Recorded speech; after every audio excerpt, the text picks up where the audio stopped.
Welcome back to Fall Semester 2020.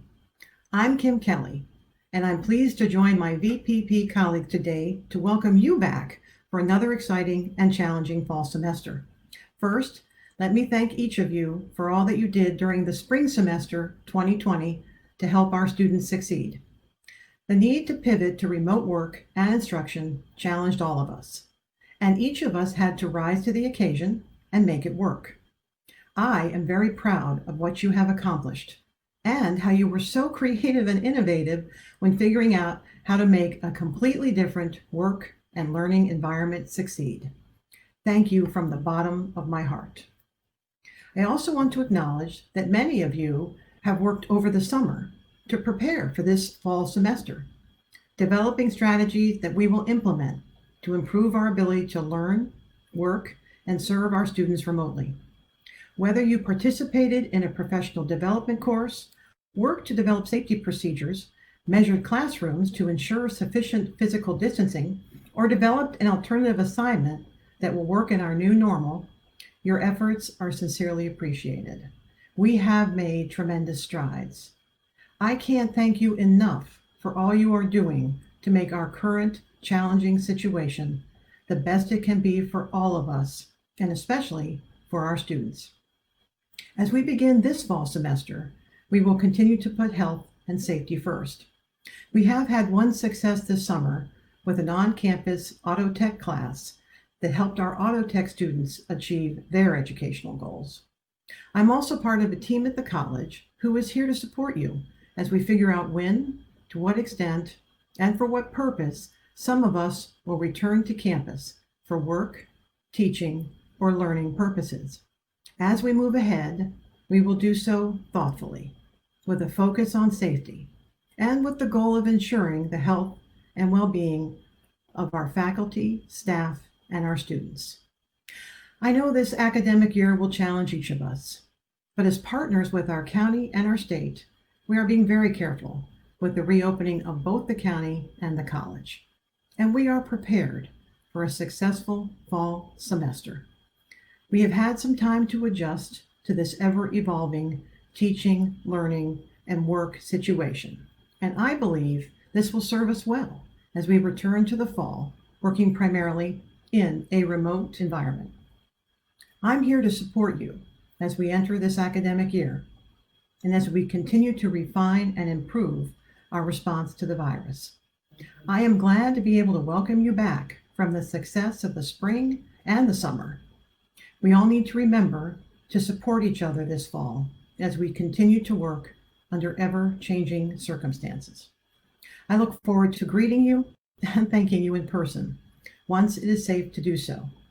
For now, as we kick off this fall semester, let me thank you again for all you are doing. Thank you for washing your hands frequently for at least 20 seconds. Thank you for wearing your mask, and thank you for being part of the MC family.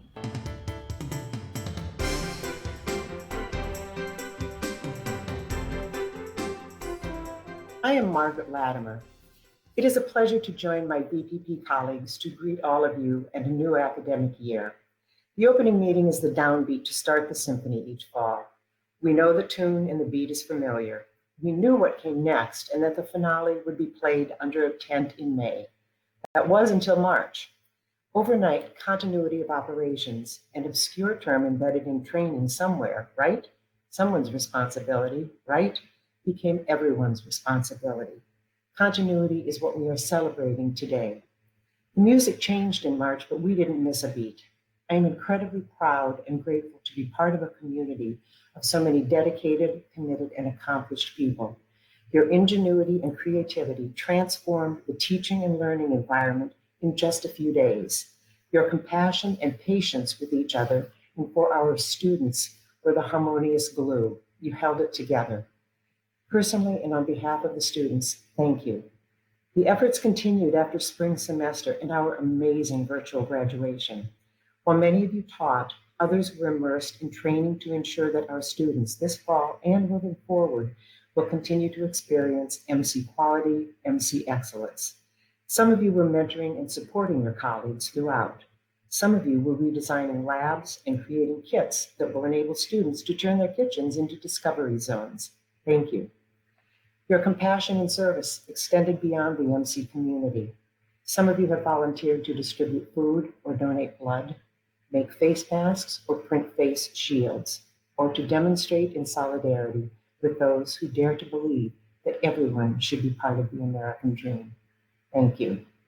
We have become Zoom masters, a remarkable side effect of the coronavirus. Colleagues who work on different campuses or in different areas are spending time together virtually.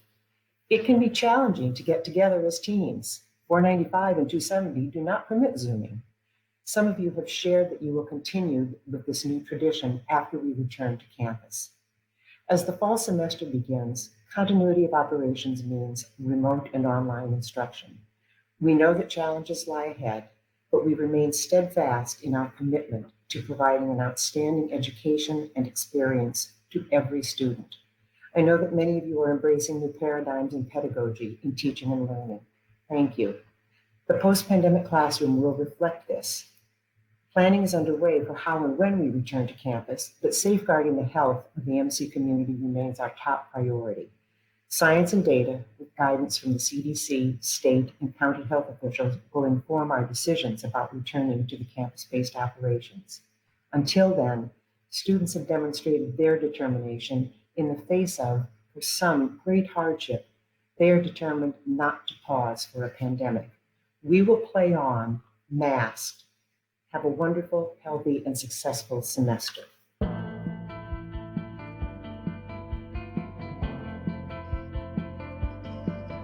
Hi folks, George Payne. We are MC strong, MC proud, and MC resilient. Let's borrow a quote from Hamilton for today's theme. We're not throwing away our shot. We're not throwing away our shot, Montgomery College. You know, we've come a long way in our ability to reach students where they are through our new technologies, our new investments in professional development, retooling, and preparing to reach students even through the restrictions and the restraints of the pandemic. So we've done a great job, and we have further to go. It would be a good time to recognize the strategic work of our information technology unit with the acquisition of Zoom, which we're using right now. It's been a really great resource for learners of all situations and our faculty and staff. We've enjoyed Zoom. We've Zoomed in, Zoomed out, resumed, and we've admired each other's furnishings, pictures, met family members and pets. And it's just been an incredible tool that's reaching us, bringing us into the homes of students, faculty and staff, actually all around the world. Thousands of students are benefiting from these distance technologies that we're using. So it's a great tool, and it is stretching us to increase our capacity in some important directions. We're not throwing away our shot for the semester in that we are recognizing the valuable investment of our students, their expectations, and our efforts to meet them where they are with the existing technologies, the constraints that we do have, but making sure they're meaningful learning experiences for everyone. For many students, this may be the first time that they've dabbled back into a higher ed or post-secondary educational experience, and it's critical that we not throw away their shot. We also need to recognize the nice work of the Coronavirus Advisory Team, also known as CAT, for their careful work in guiding us back to the uses of on-campus labs, for our important tactical and practical and clinical experiences that we need for our technical programs. Their work is most important, that we are ensuring safety for ourselves, our students, their families, and the extended college community, that we are most diligent and careful approaches to resuming face-to-face instruction. So we're not throwing away our shot at Montgomery College. Thanks for all the work that you're doing, and have a great semester.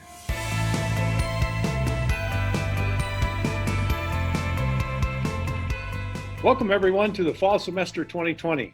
I'm Brad Stewart, and I'm pleased to join my fellow VPPs to welcome you back for an exciting and challenging fall semester.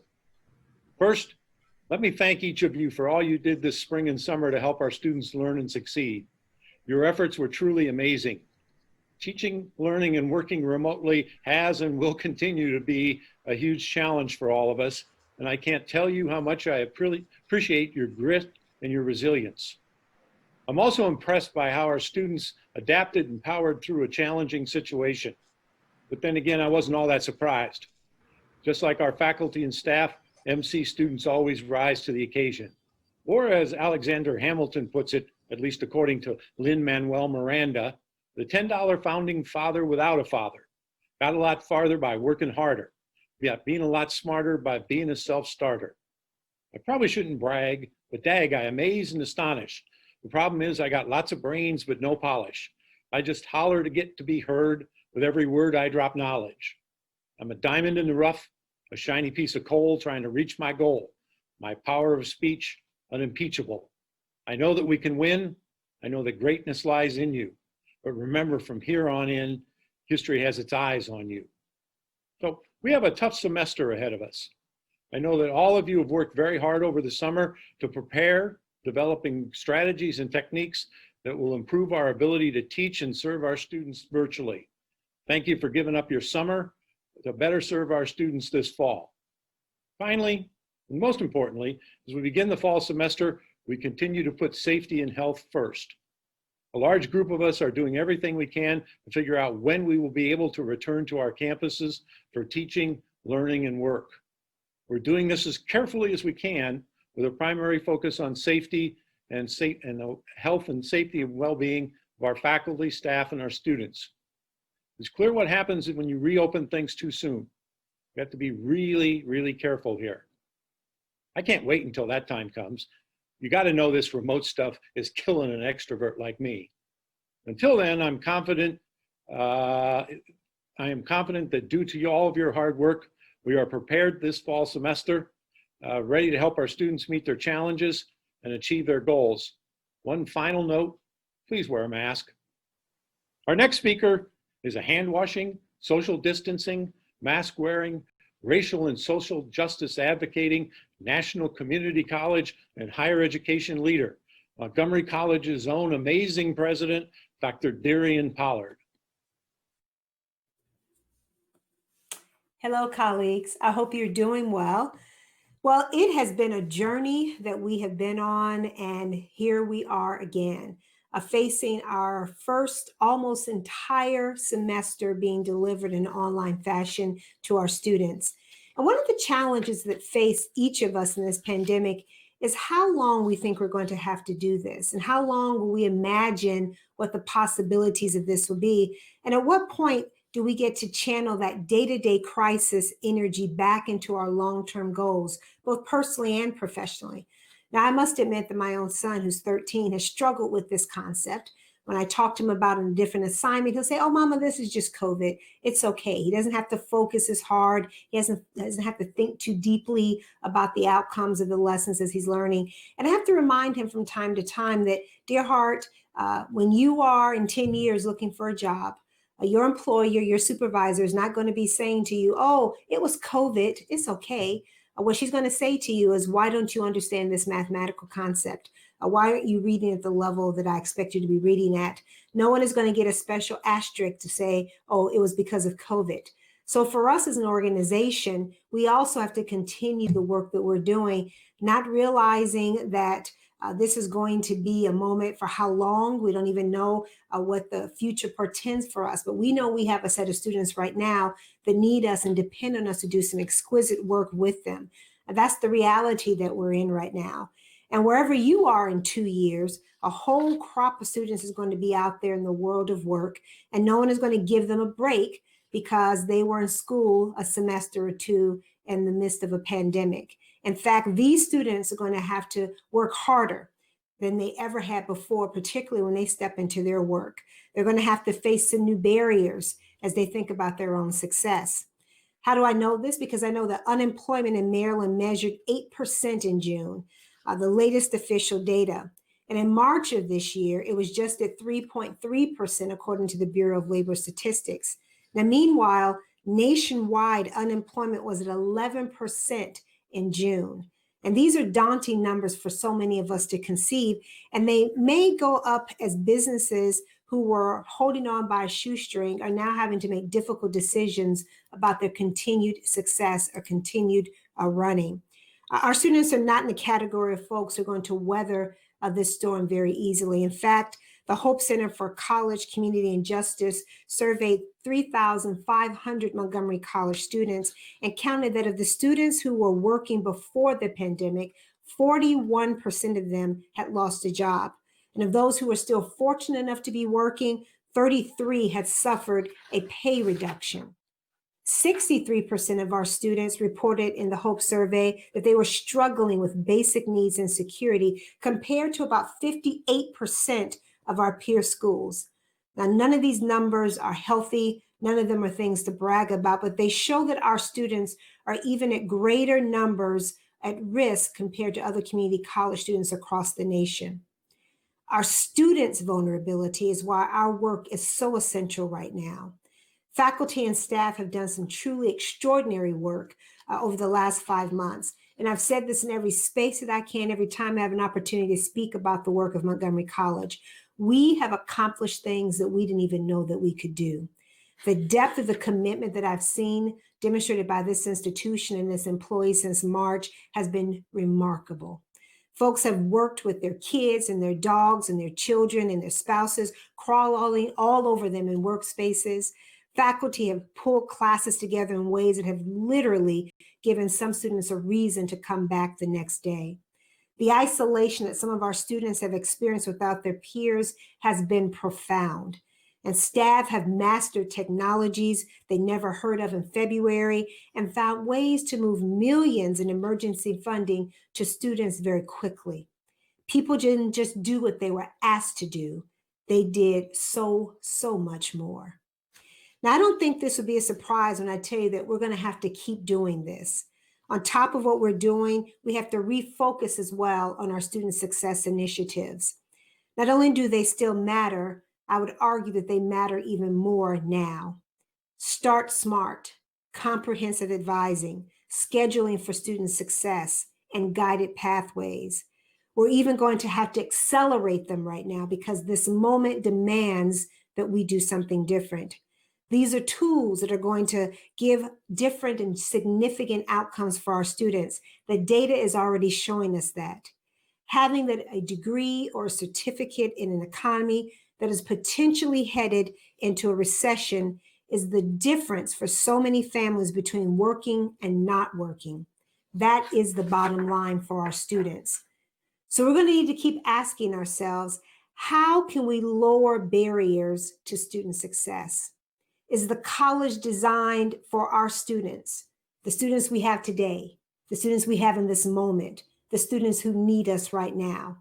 That is what MC 2025, our new strategic plan, is all about. And I asked my data team to put a lot of metrics on students and to look at them and to think differently about how we might describe who our students are and what their needs are, what their expectations are, and to think about how we might serve them more effectively. And we've got some very good insights to share.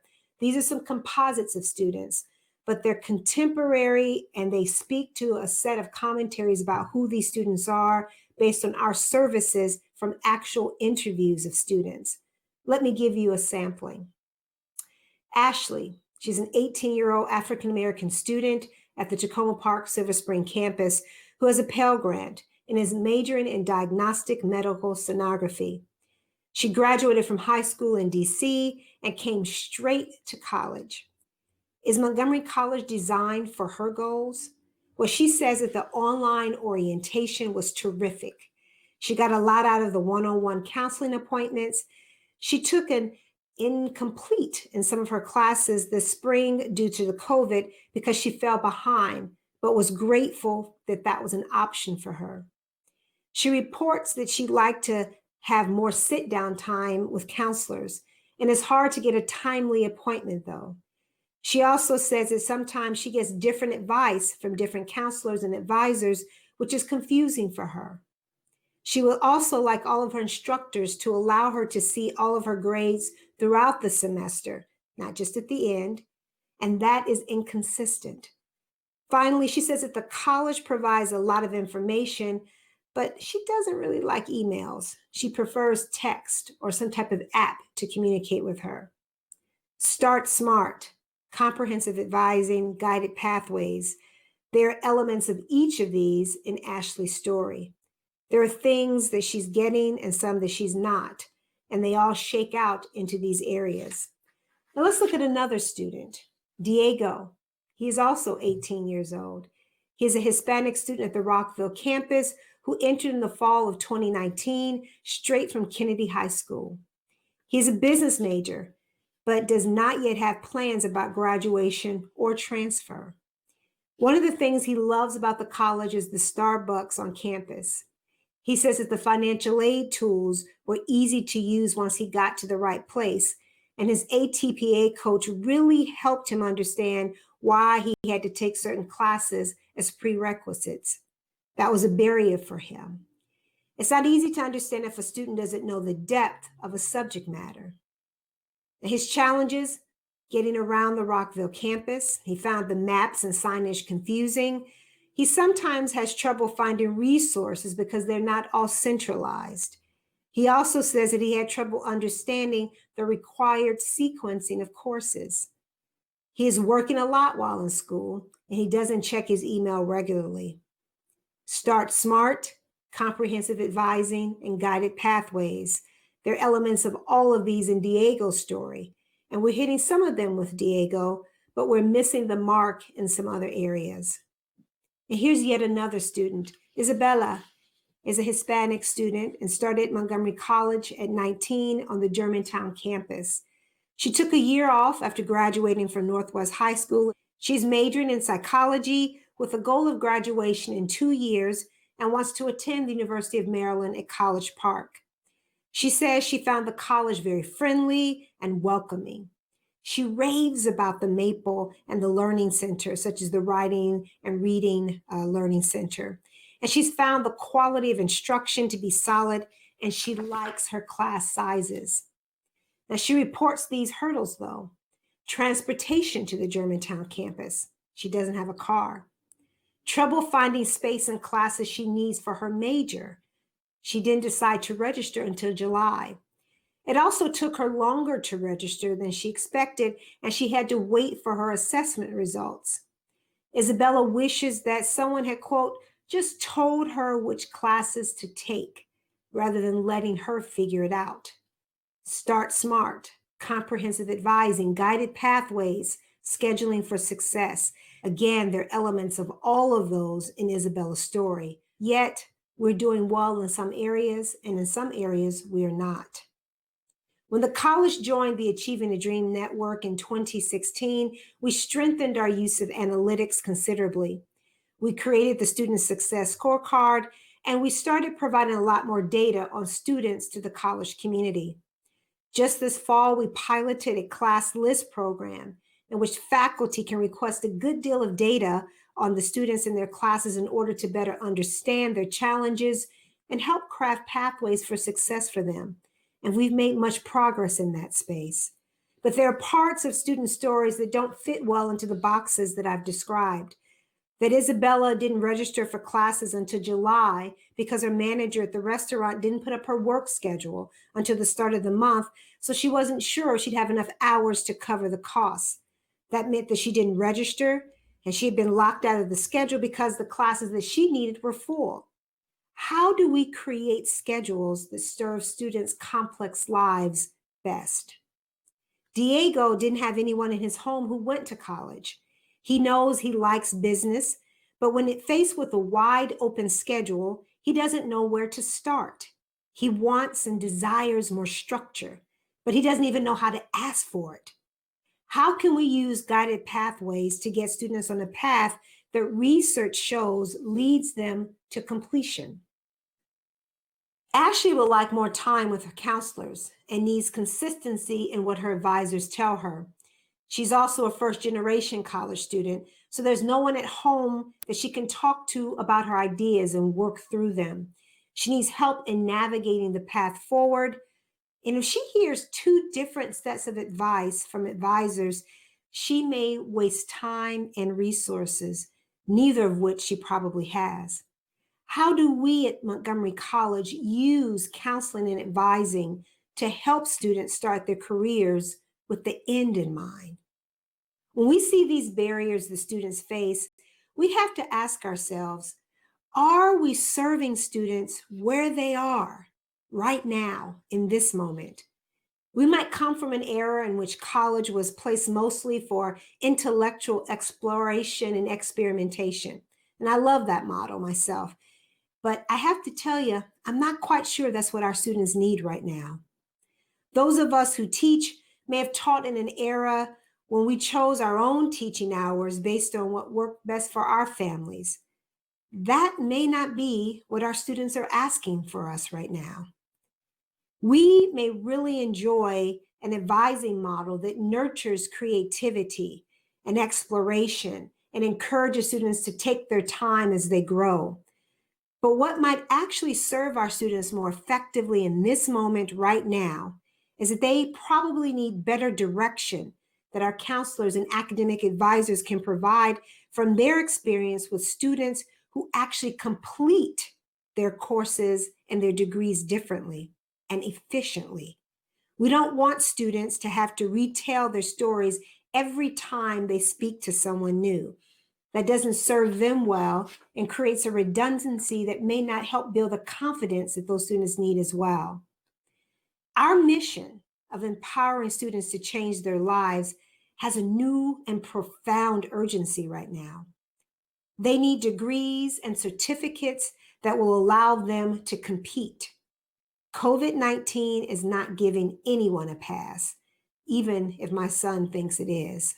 It is amplifying the inequities that exist all around us right now.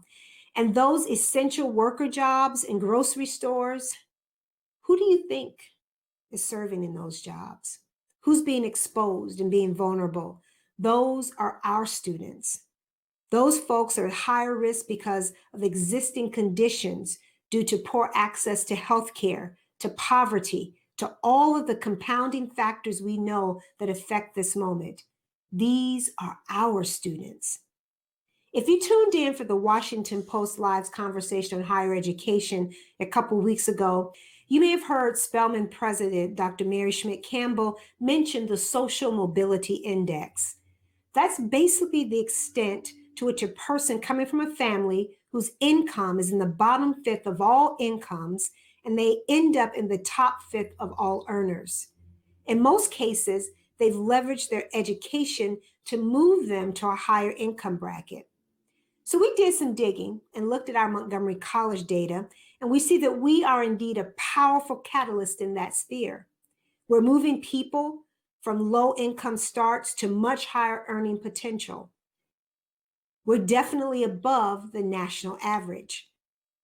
But here is the truth, my friends. We can do better. Community colleges are powerful sites of economic mobility. These metrics were measured before the pandemic. So the true impact of unemployment and employment loss and income drops have not even been calculated yet in these numbers, but we know that they are coming. One thing that I want to point out about these measures, which can be discouraging, we didn't create these conditions, and they're indicative of a broader tolerance for inequity in our nation, but we can respond to them. That's what we were created for. That's what Montgomery College has a deep competency in. We can respond with radically inclusive energy that has brought hundreds of thousands of people to earn degrees in Montgomery County. Over 75 years of doing this, we've done it so well. We understand more about community college students than we ever have in the past. We have more data about what works. We have more insights about what students need to be successful, helping them to start smart, providing comprehensive advising, scheduling classes when students need them, and guiding them to pathways that provide that social mobility that they need in the near future. As I mentioned in the Washington Post discussion, our mission to serve the community is more vivid now than ever. We can't control this pandemic, but we can be an example of how our community of radically inclusive folks responds.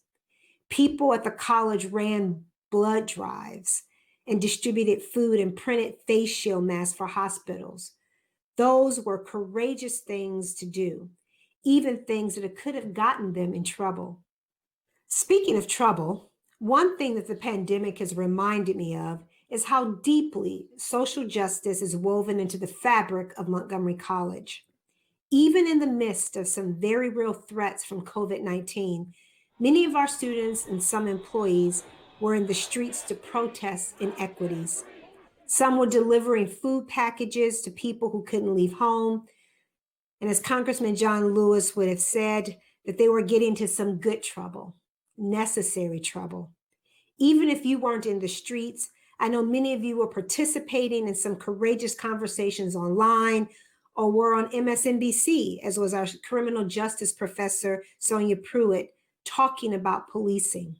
Many of us were adding our voices to the chorus of radical ideas out there. Say things like, everyone's dignity matters. Everyone deserves opportunity. Everyone has value that we all can embrace. This semester, we're diving into a new world. We're better prepared than we were in the spring, and we have a better understanding and sense of the landscape before us. We're better trained in structured remote teaching. We're better equipped with technology. And we know better about what our students need, not just academically, but psychologically and in terms of the community. The challenges are real, but I'm not going to detract from that. But our best response, the thing that I know for sure, is that if we stay focused on our mission as a college, which has not changed at all, empowering our students, serving our community. Let's lean into that a bit, because now we have to accelerate the solutions we already know will work. Remove barriers for students around enrollment and completion. Instead of asking students to work around us, let's ask ourselves to work around them. I would like every person at Montgomery College to find one action that they can take that relates to each of the 6 goals of the Montgomery College 2025 strategic plan. Find yourself within the goals. Find your work, and each of you, I encourage you to make sense of them as you think about your role within Montgomery College. Now, Toni Morrison, the phenomenal writer, once wrote, "Somebody has to take responsibility for being a leader." Now, knowing what I know about Toni Morrison, I think what she probably meant is that everybody has to take some responsibility for leading from where they are. Now, Morrison wrote passionately and intimately about how human beings in the most trying of conditions or circumstances use their influence on one another. They can pull one down or they can build someone up. Each one of us has that potential to speak up for inequality, to build solutions, to lower barriers for students, to adapt ourselves by building new skills. If you are a groundskeeper, an academic advisor, you've got your own corner of the Montgomery College universe to attend to. Lead from where you are. If you teach computer science or philosophy or biology, use your talents to lead students to the next level of your discipline. Bring that essential part of you to our vital shared work. Bring your whole self to the next semester of Montgomery College, which I can promise you is going to be an historic one. Thank you so much, and be well.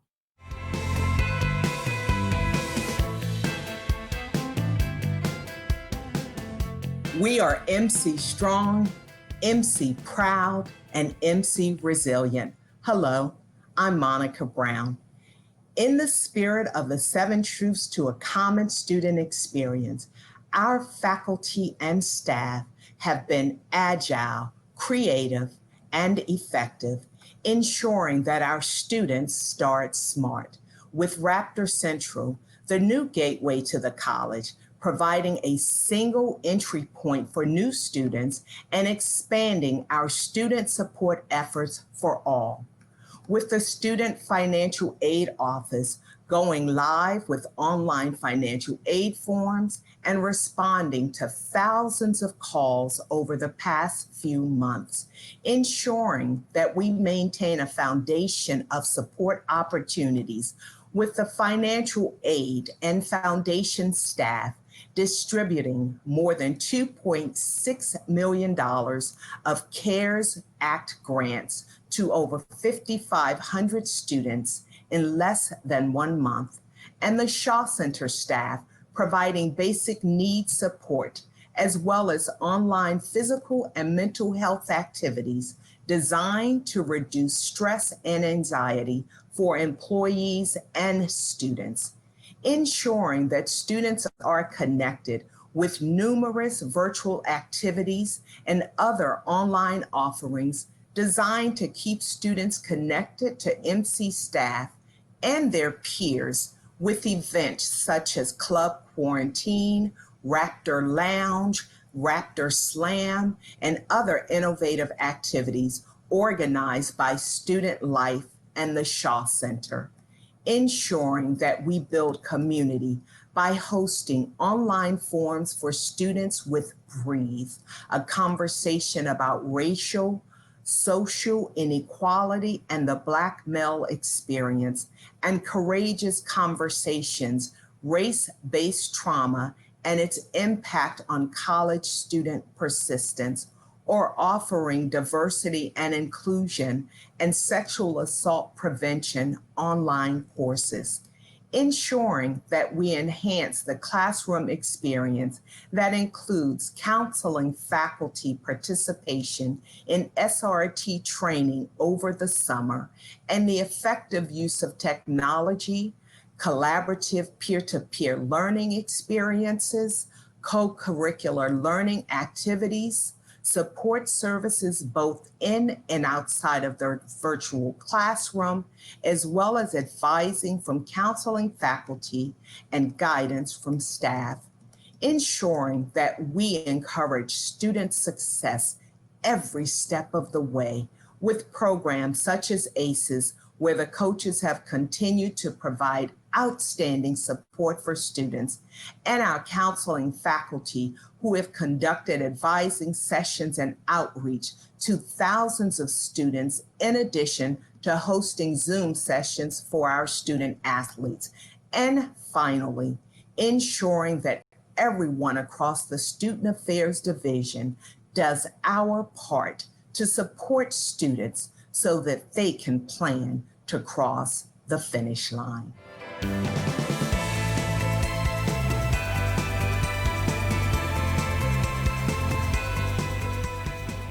Good morning, colleagues. I'm so delighted to welcome you to Fall 2020 semester. 7 months ago, we met for our spring opening meeting. That day, on page 10 of the New York Times, a headline told us that China confirms new coronavirus spreads from human to human.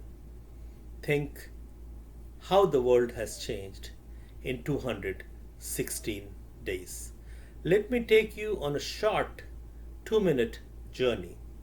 In mathematics, we sometimes talk about continuity of a function. Our journey, our story is about continuity of operations, continuity of teaching and learning, continuity of excellence. We started this journey 6 years ago, an innovative group of educators with ingenuity and vision. Thanks to your incredible hard work, we have brought distance education, instructional technologies, and professional development under one umbrella by creating Elite Unit. We have increased online offerings, created online degrees, including several Z degrees. We have developed and adopted OERs, maintaining MC's rigor while reducing cost for our students. we have created 5-week extended winter session offered completely online and so much more.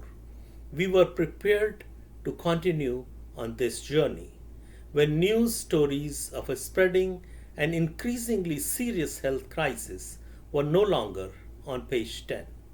On March 6, Governor Hogan confirmed 3 cases of coronavirus in Montgomery County. You know the rest. You lived this story, but who tells your story? You transitioned almost overnight to emergency remote teaching and learning, supporting each other and students 24/7. We created a dashboard, a data travelogue of sorts that informed decisions and continues to tell our story. We created course cadres led by faculty experts in distance education. We moved tutoring centers, e-tutoring, ATPA, and embedded coaches online, all brilliantly. What humbles me is how your work of the last 6 years prepared us for the continuity of operations of teaching and learning. We leveraged these efforts as we responded to the pandemic. Students were able to continue on their journey and were successful thanks to you. As we moved towards summer, we monitored headlines and you helped inform my decision to offer a fully online summer session 1 and a structured summer 2. Over 700 faculty engaged in a rigorous 7-week professional development course that is allowing us to continue to keep faculty, staff, and students safe and offer unparalleled excellence in remote instruction. VPP Stewart is right. We did not throw away our shot, and we are making sure that our students get to take their shot. People watched what we did, what Montgomery College did. History has its eyes on us. As we continue our journey into fall 2020, we are stronger than ever. We are MC strong. I am so proud to be traveling with all of you and with the optimism, innovation, and commitment that you bring. I am MC proud. MC is thriving and will continue to thrive because we have never taken our eye off our goal to offer an inclusive, world-class education that prepares every student for their future. We are MC resilient. Have a wonderful and safe journey, but please social distance, wear a mask, and stay MC strong.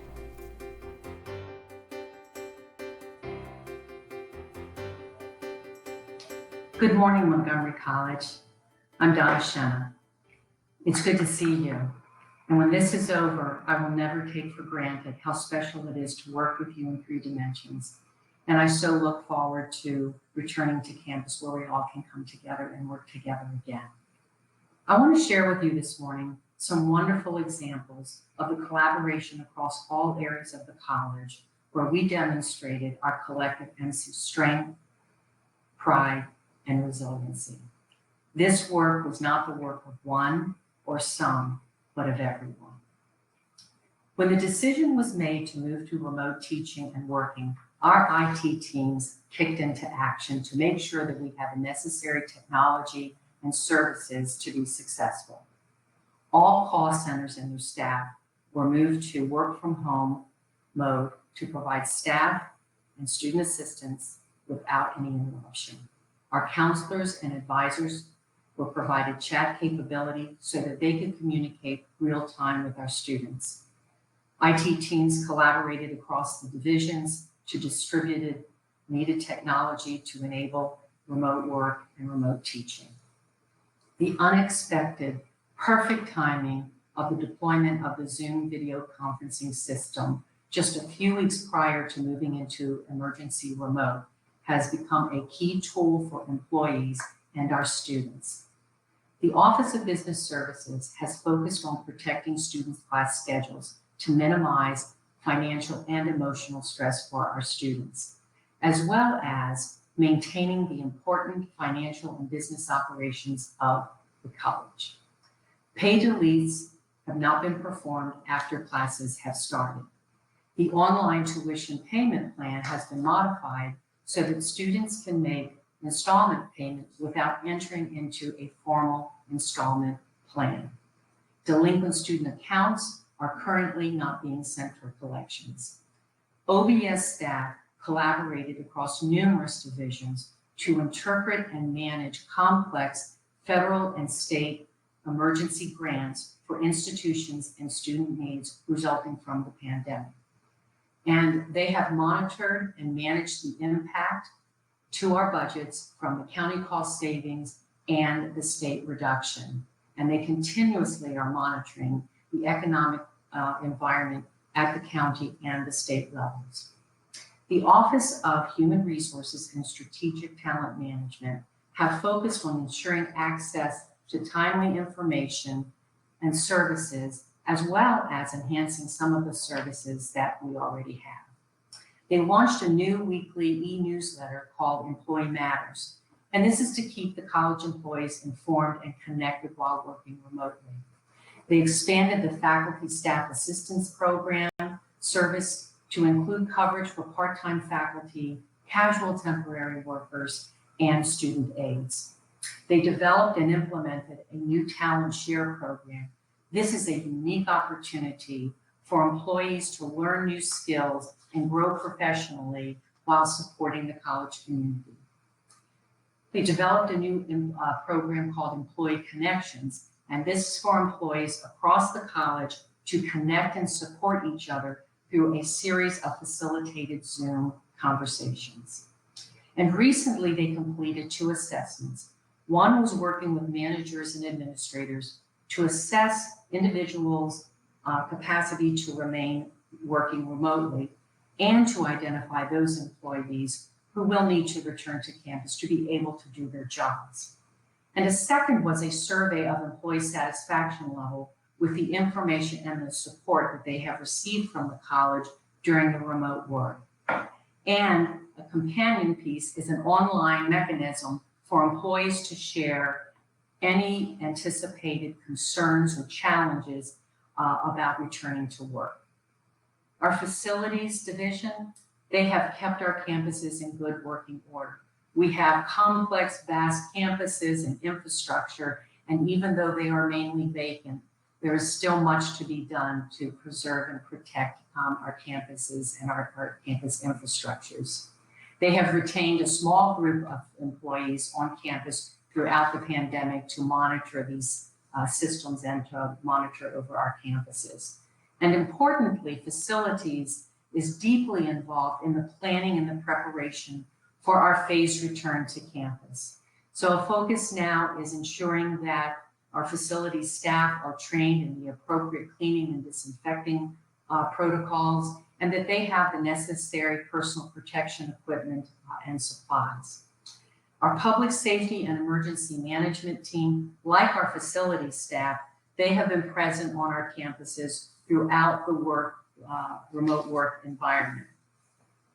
The strength of the operation of public safety and emergency management is really evidenced as our officers continue to staff the campuses around the clock. And this is to make sure that everyone is safe on the campuses and that our buildings are safe and that there are no major crimes such as vandalisms or break-ins into any other buildings. And we've had none of that. And we wanted to make sure that all of this was in place because any kind of disruption in our buildings would really be costly to the college and also interfere with our phased return to the campuses. So that's been a wonderful service from public safety and emergency management. Additionally, public safety emergency management leadership has completed the update to our emergency operations plan. So we have a new finalized emergency operations plan and a final draft of a continuity of operations plan, which is an important plan for the college to have. I want to thank every employee in the Administrative and Fiscal Services Division for your dedication, your commitment, and your professionalism. You are the engine that keeps this vast machine that we know as Montgomery College running. And finally, I want to recognize every employee at Montgomery College for all that you have done, all that you will do, and how you have endured to manage your own personal challenges during this pandemic. It has not been easy, but it's each and every one of you that make us MC Strong, MC Proud, and MC Resilient.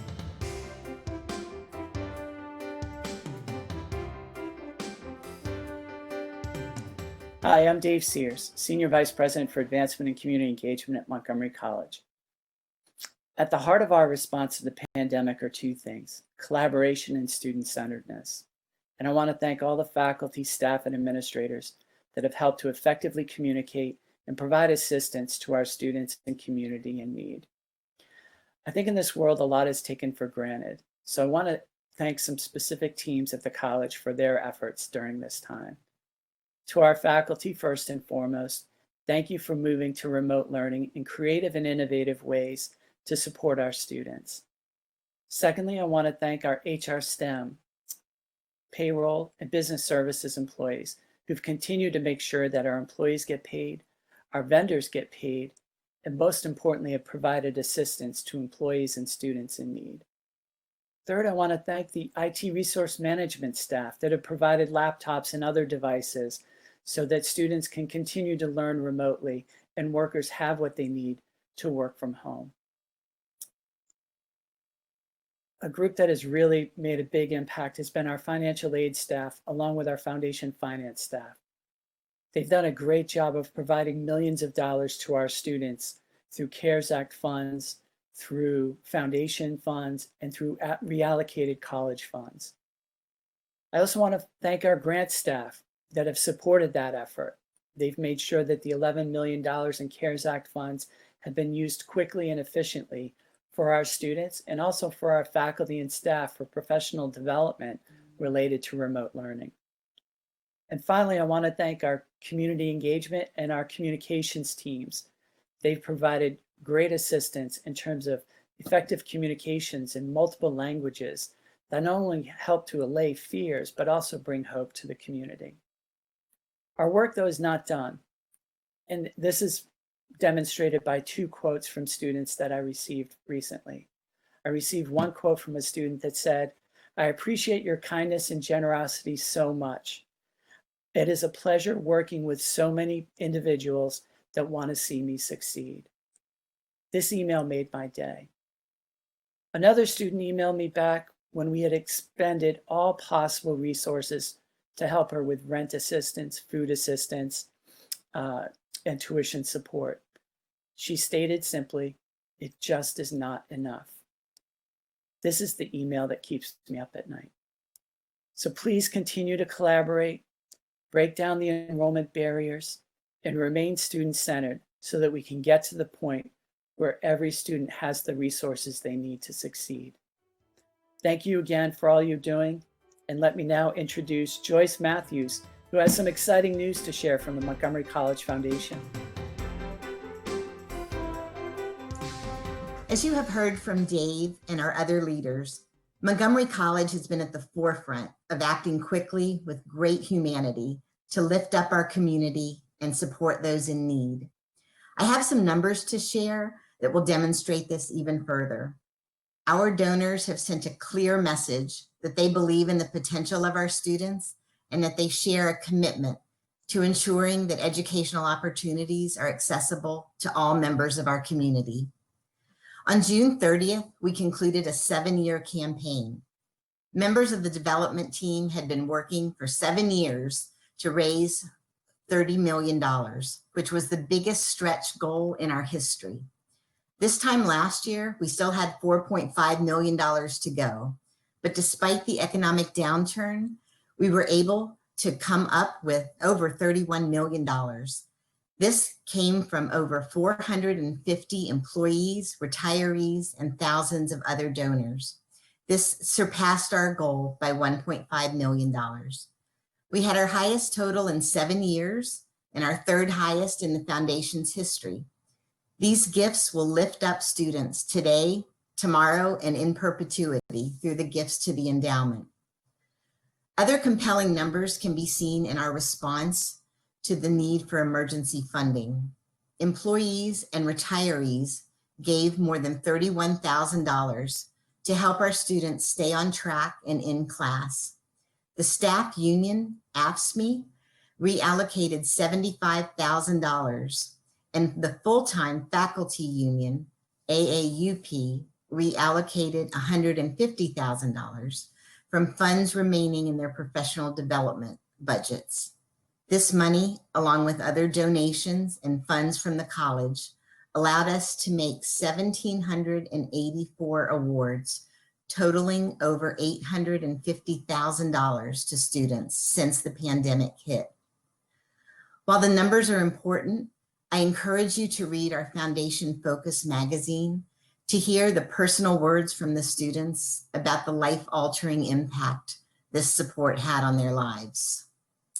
In other good news, I'm excited to share that we received a $1 million gift from Kimmy Dung for our unrestricted scholarship fund. The new Student Services Center at the Rockville campus will be dedicated in Kimmy and her husband's honor this October. Stay tuned for another big gift announcement on September the 10th during our celebration of Dr. Pollard's 10th anniversary at the college. In the meantime, thank you again, everyone, for all that you do to support our students.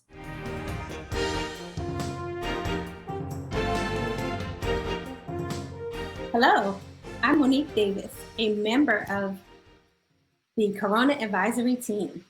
In March 2020, Dr. Darian Pollard established the Corona Advisory Team, fondly known as CAT. This college-wide team of professionals advises the college's senior leaders and administrators on strategies to ensure timely COVID-19 institutional responses and mitigations. In May, Dr. Pollard expanded CAT to include operational leadership from each of the major divisions of the college to ensure clear lines of communication and inclusion of operational concerns and implications as we plan.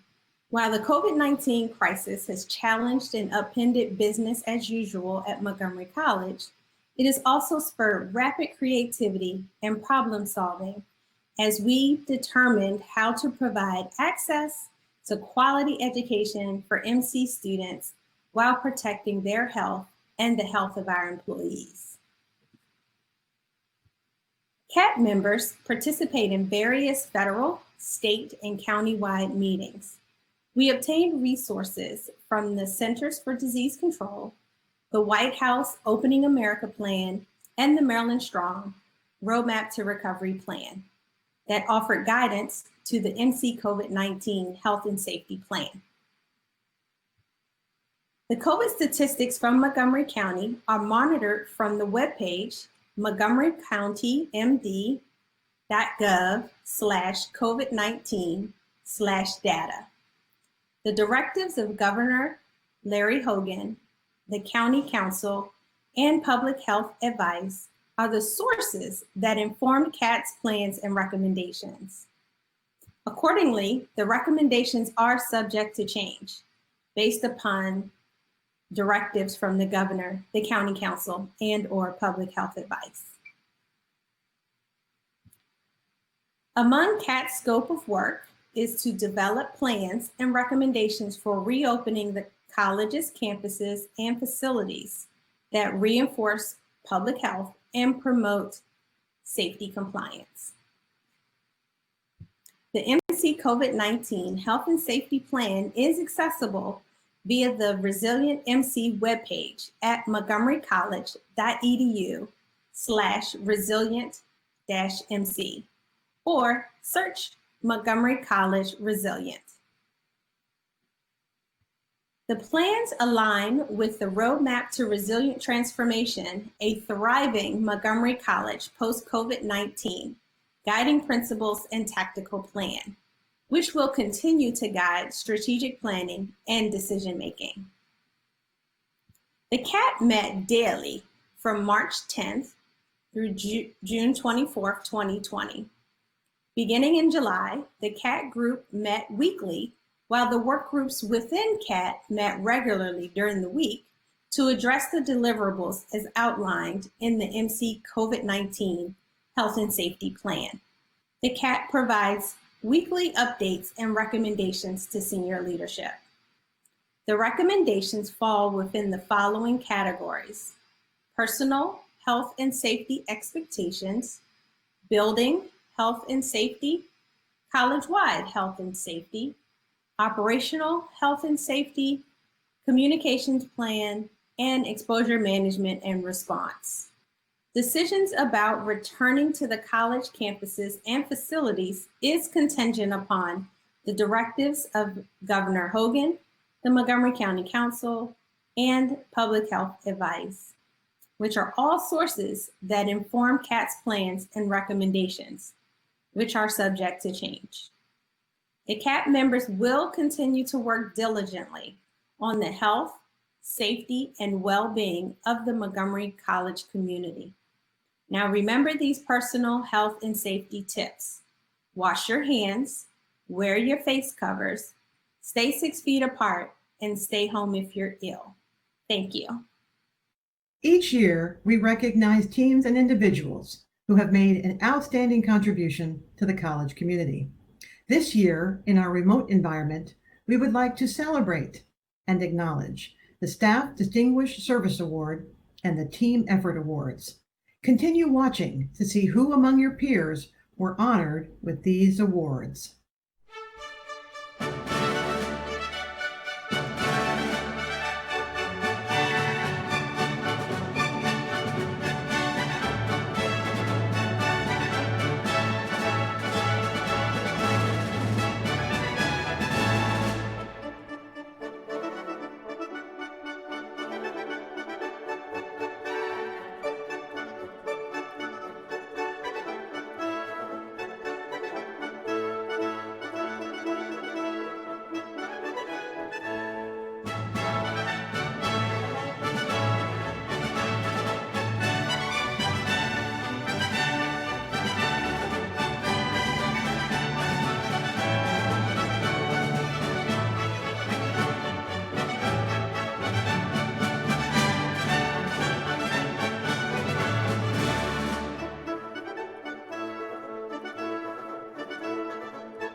Thank you for watching the Montgomery College Fall Opening Meeting.